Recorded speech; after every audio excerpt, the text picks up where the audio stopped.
Bien, después de la última clase que tuvimos acerca del origen y la evolución del castellano, del español de Castilla como lengua, vamos a hacer algunas diferenciaciones para poder entender bien, bueno, qué es una lengua y de qué manera se comporta, si existe una, si existen varias, qué diferencias hay entre una lengua, un lenguaje y nuestra forma concreta de hablar. Vamos a empezar con unas diapositivas que tengo preparadas. Correcto. Empezamos entonces. En principio, el lenguaje. ¿Qué es el lenguaje? ¿Sí? El primer interrogante con el que nos vamos a encontrar. El lenguaje es la facultad de poder comunicarnos por medio de un sistema de signos lingüísticos. ¿Sí? Los signos son unidades que nosotros utilizamos y que representan alguna otra cosa que no son ellos. Por ejemplo, vamos a pensarlo en términos de palabras, ¿no? Las palabras, la palabra mesa, no es la mesa en sí mismo, sino que representa, alude, refiere a ese otro objeto que es la mesa. Ese sistema de signos que nosotros utilizamos para la comunicación es el lenguaje. La lengua es la realización efectiva de un lenguaje en una comunidad determinada, ¿sí? El sistema de signos, entendido como lenguaje, es muy abstracto. La lengua es cuando ese sistema se realiza efectivamente en una comunidad de hablantes. Por ejemplo, tenemos la lengua castellana, el inglés, el italiano, etc. Y también tenemos el habla. La lengua, en tanto sistema de signos, sigue siendo algo abstracto, como bien dice acá. Es decir, es algo que materialmente no existe. La lengua castellana en sí misma, piénsalo como ese compendio de las gramáticas y los diccionarios, la Real Academia, además, en los hechos concretos, en las prácticas concretas, no existe como tal. Lo único que existe de esa manera son las prácticas lingüísticas, las diferentes formas en que usamos el lenguaje, por medio del habla. ¿Qué es lo material? El habla es lo material. A diferencia de la lengua, el habla no es un sistema de signos abstracto. Se realiza efectivamente en situaciones diversas, concretas, y por medio de las prácticas individuales de cada uno de los hablantes. Nosotros realizamos el habla en nuestras prácticas. Entonces, si a pesar de formar parte de una misma lengua, el habla es diverso y varía dependiendo de las situaciones, ¿hablamos todos del mismo modo el castellano? Este castellano que habíamos visto cómo avanzó y se transformó a lo largo de los siglos hasta llegar al continente. ¿Habla igual un estudiante de Perú que nosotros? ¿Hablamos castellano? Sí, hablamos castellano, pero ¿hablamos de la misma manera?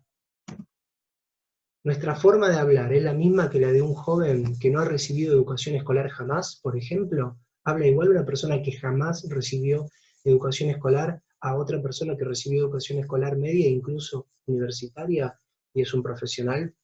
¿Hay diferencias? ¿Nuestros padres y abuelos hablan del mismo modo que nosotros? Todas estas preguntas nos van a ir acercando un poco más a lo más concreto, ir dejando la abstracción de la lengua castellana, ¿no? Como si fuera algo que compartimos todos y la practicamos del mismo modo, a pensar en realidad cuáles son nuestras lenguas. La respuesta es no. Si bien todos compartimos un sistema de signos que, como bien dice acá, nos permite construir nuestros enunciados y comunicarnos a partir de ello, la lengua castellana, la forma concreta en que ponemos en uso nuestra forma de hablar, es muy cambiante y depende de varios factores. A estas diferencias se les llama variantes lingüísticas o lectos. Estas diferencias, estas diferentes formas de utilizar una misma lengua son lo que en realidad existe, variantes, lectos.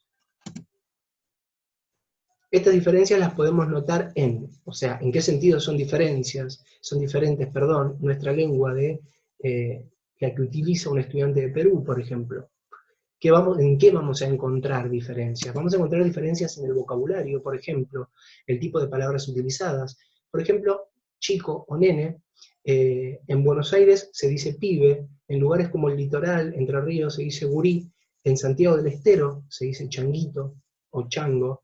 Todas estas formas de referirse al mismo referente, son variantes de vocabulario. También hay variantes en la estructura sintáctica, es decir, el orden sintáctico de las frases. Por ejemplo, se puede decir Juan pasó por la casa de Clara, o decir por la casa de Clara pasó el Juan, ¿no? En algunos sectores o algunas comunidades de hablantes se utilizan en el habla cotidiana artículos para los nombres, el Juan, la Clara, el Matías, demás. Y también en la entonación, y esto es bastante notable, ¿no? El modo de pronunciar las palabras y las frases. Eso también nos diferencia.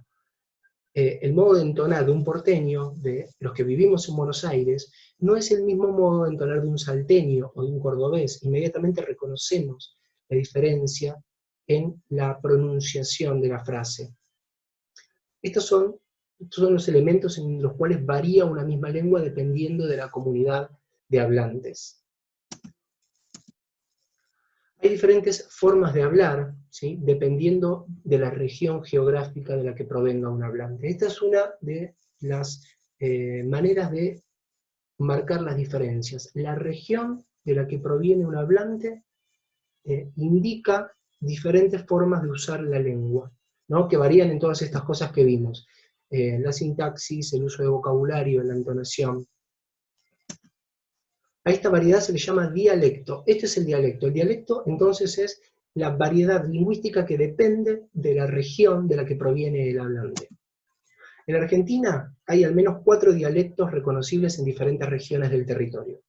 El andino, el cordillerano sería, el guaranítico, que se encuentra en la zona de Misiones, Formosa, Corrientes, Chaco, el cuyano, que por supuesto pertenece a la región cuyana, el cordobés, que es muy distintivo, y el rioplatense. Dialecto rioplatense, castellano rioplatense, que es nuestra variedad como hablantes, no solamente se habla esa variedad en la provincia de Buenos Aires y la ciudad, sino también que la compartimos con Uruguay y con el sur argentino, con más o menos variantes, hay algunas diferencias, pero tenemos grandes coincidencias, entonces se considera que formamos parte de una misma comunidad de hablantes respecto al dialecto, ¿no? Ahí está el mapita de las regiones. El castellano rioplatense es una variedad dialectal del español de Castilla, el que nosotros hablamos. Se llama castellano rioplatense. Tiene algunas particularidades, nuestra variante dialectal. Por ejemplo, el famoso voceo es el uso de formas peculiares para la segunda persona, como dice acá, del singular, que altera especialmente la conjugación en presente. Es el fenómeno más característico del español rioplatense en términos de distinción con los demás dialectos. También presenta variaciones. Se da un voceo plenamente voceante, vos tenés, un voceo pronominal, vos tienes, hay lugares donde se utiliza de esa manera realmente, y otro verbal, tú tenés. Son todas variantes que se van registrando en el castellano rioplatense, dependen de muchas cosas. La región, el estrato sociocultural del que provenga el hablante y demás. El primer caso es el más famoso y difundido, el último afecta a una parte del Uruguay, explican en qué regiones. Y el segundo es un caso raro, que sea en la región de Cuyo, en el noroeste argentino, en la provincia de Santiago del Estero, el tú tenés, ¿no?, el uso del tú y del verbo como si estuviese conjugado según el pronombre vos, donde su vinculación con los países limítrofes y su pasado español es responsable. Santiago del Estero fue una de las regiones que más conservó de alguna manera intacto el dialecto originario del español de Castilla, porque cuando se asentaron las comunidades españolas en esa zona, que era una zona sumamente rural, sumamente alejada de cualquier otro centro urbano, permitió que el poco contacto con otras comunidades mantuviera a Santiago del Estero aislado durante gran parte de la época colonial, y al mismo tiempo se conservaran ciertos hábitos lingüísticos que tienen que ver con el español de Castilla. Por eso la permanencia de ese tú que vemos por ahí. El yeísmo, nuestra característica quizás distintiva dentro del castellano rioplatense, es nuestro yeísmo. ¿Qué es el yeísmo? Es la forma peculiar del yeísmo, llamado yeísmo, como bien dice acá, reilado, definido como pronunciación de la elie como ye, entre paréntesis, en ese sonido, más una vibración en el punto de articulación que suma sonoridad. Como ustedes sabrán, nosotros, los hablantes de esta variante del castellano rioplatense, no decimos lluvia, sino que decimos lluvia.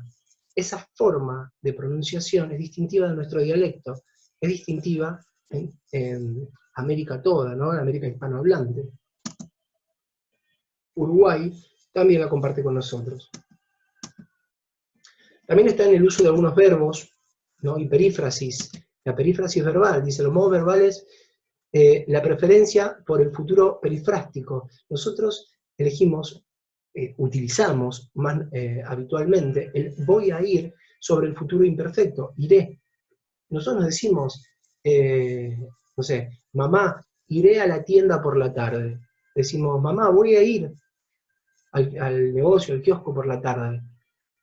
Eso se llama perífrasis. Cuando construimos el tiempo del futuro imperfecto, por ejemplo, es la perífrasis del futuro, con la construcción del verbo ir a más el verbo conjugado, ¿no? Del cual estamos hablando. Voy a ir, voy a comprar, voy a jugar. En lugar de compraré, iré y jugaré.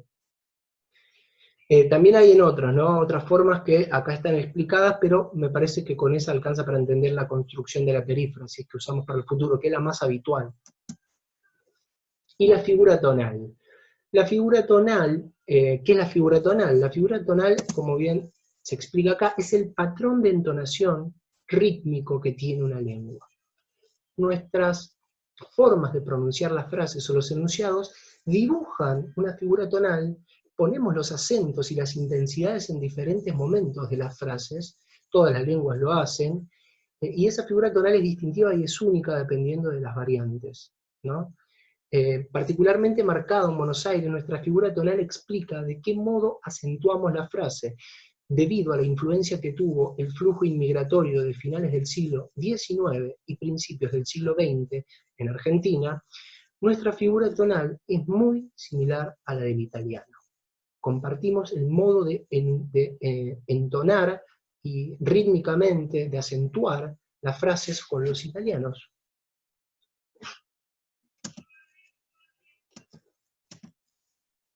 Bien, ahora, también la forma de hablar varía, acá lo estábamos viendo, según las regiones, ¿no? Los dialectos tienen que ver con las regiones, pero no solo el lugar geográfico hace variar nuestra forma de hablar, sino también el estrato sociocultural, el acceso a la educación que tienen los hablantes.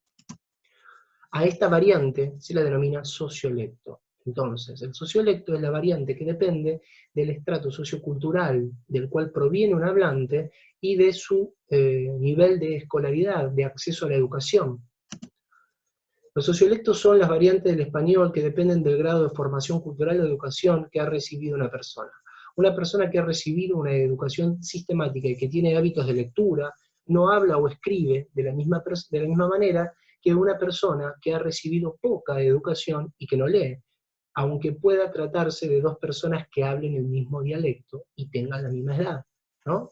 Varía la forma de hablar en estos puntos que ya dijimos, ¿no? El uso de determinadas palabras, el modo de organización sintáctica de las frases. Podemos reconocer tres grandes tipos de sociolectos, ¿no? De diferencias en cuanto a el origen sociocultural o nivel educativo. El sociolecto no escolarizado es un escaso uso de la lengua estándar. La lengua estándar es aquella lengua que nosotros reconocemos como la versión oficial del español, ¿no? La lengua estándar es la que se usa, por ejemplo, para dar una clase, es la que yo estoy utilizando en este momento para dar esta clase. No hablo de la misma manera si tuviera que hablar con un amigo o hablar por teléfono con mi hermano, por ejemplo. No utilizaría esta variante de la lengua estándar. La lengua estándar es la que podemos ver en los trabajos académicos, la que podemos ver en los noticieros, ¿sí? La que vemos también en algunas novelas o películas y demás. Es esa lengua oficial, esa lengua que se utiliza para la vida pública. Los que tienen un sociolecto no escolarizado tienen un escaso uso de esa lengua porque no la han entrenado, ¿no? El que tiene sociolecto escolarizado tiene un buen uso de la lengua estándar y está en vías de poder dominarla. Y después está el sociolecto profesional, que usa la lengua estándar de manera adecuada y también tiene una jerga específica técnica de una profesión, ¿no? Un médico tiene una jerga quiere decir una serie de conceptos, términos, ¿no? O ideas relacionadas con los conocimientos o saberes de una profesión, una jerga médica y una jerga jurídica para los del derecho, hay una jerga teórica o crítica para nosotros los docentes de lengua y literatura o los docentes de filosofía y demás. Esa jerga es un pasito más, además de la lengua estándar, un conocimiento específico. Por otro lado, por último, podemos notar diferencias en la forma de hablar dependiendo de la edad del hablante. A esta variante se la llama cronolecto. Los cronolectos son variedades del español que dependen de la edad del emisor. En una misma región, la gente mayor de 70 años no habla de la misma variedad del castellano que la gente menor de 20 años, por ejemplo. Aunque los mayores y los menores comparten el mismo dialecto, los adolescentes de una región utilizan expresiones que los mayores de esa misma región no utilizan. A ustedes les debe pasar, seguramente. Al mismo tiempo, el cronolecto o jerga adolescente no es el mismo en todos los dialectos. Por ejemplo, acá vamos a dar un ejemplo para que vean que seguramente si lo contrastamos con su propia familia se van a dar cuenta de estas diferencias. Los jóvenes utilizan palabras propias de su cronolecto, como buenardo, que seguramente la conocen, o zarpado, para referirse a algo que está muy bueno, o algo que es, en menor medida, algo como que se fue de tema, pero generalmente se utiliza para decir qué zarpado que está esto, en el sentido de qué bueno que está esto. No encontramos esta forma de hablar en los mayores. En cambio, ¿sí? Los mayores, hablamos de personas que están superando los 50 años generalmente, este grupo puede usar palabras de su cronolecto, tienen su propio cronolecto, tales como bochinche o expresiones como al pelo, que es decir, perfecto, muy bien, estoy de acuerdo. Fíjense si entre sus abuelos o padres reconocen el uso de estas palabras. Sabiendo esto, ahora podemos precisar algunas cosas. No existe una lengua única y correcta a la que podamos acudir para verificar si hablamos bien o mal. Hay muchas lenguas en uso en nuestras situaciones comunicativas diferentes. Existen variedades lingüísticas o lectos que dependen de varios factores y cada una de estas variantes funciona para comunicarnos y expresar nuestros saberes, deseos e intereses. Sirven para comunicarse. Pero cuidado, esto no quiere decir que podemos hablar de cualquier modo en cualquier situación comunicativa, porque todo vale lo mismo. Siempre que tratamos de comunicarnos necesitamos emplear un registro adecuado a las circunstancias. Y acá viene un término importante que, si no recuerdo mal, el año pasado lo hablamos. El registro es el modo de emplear la lengua en situaciones comunicativas concretas, adaptándola al contexto y a los roles que ocupan el emisor y el receptor en dicha situación. ¿Qué quiere decir? Nosotros para usar nuestra lengua en diferentes situaciones tenemos que estar bien conscientes del lugar y del momento en el que estamos hablando, y también tenemos que estar bien conscientes de cuál es nuestro rol y cuál es el rol del receptor a quien estamos destinando nuestro mensaje, ¿sí? No podemos hablarle igual a un directivo de la escuela, no podemos hablarle igual al chofer de un colectivo al que nos acabamos de subir, que como le hablaríamos a un compañero del colegio en el recreo o a nuestro hermano menor, ¿no? Eso es adecuar un registro a la situación. Podemos usar registros más formales o menos formales, o incluso técnicos, dependiendo de estos elementos mencionados. Si usamos un registro que tiene en cuenta estos elementos, podemos decir que logramos una adecuación. El registro es adecuado. al momento de comunicar algo, pero si no lo hacemos, nuestro registro será inadecuado, y eso causa conflictos, problemas en la comunicación. Un ejemplo sobre un error de registro, una entrevista de trabajo. En la entrevista de trabajo, el entrevistador le pregunta al aspirante al puesto, dígame, ¿cuáles son sus expectativas en nuestra empresa? A lo cual el aspirante le contesta, siguiente.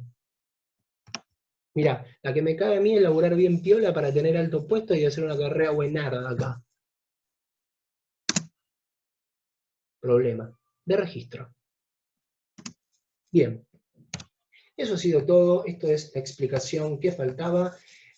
Con esto van a poder encarar el trabajo práctico sin ningún problema. Igual recuerden que ante cualquier duda se pueden contactar conmigo por la plataforma y nada, simplemente estamos en contacto y hasta luego.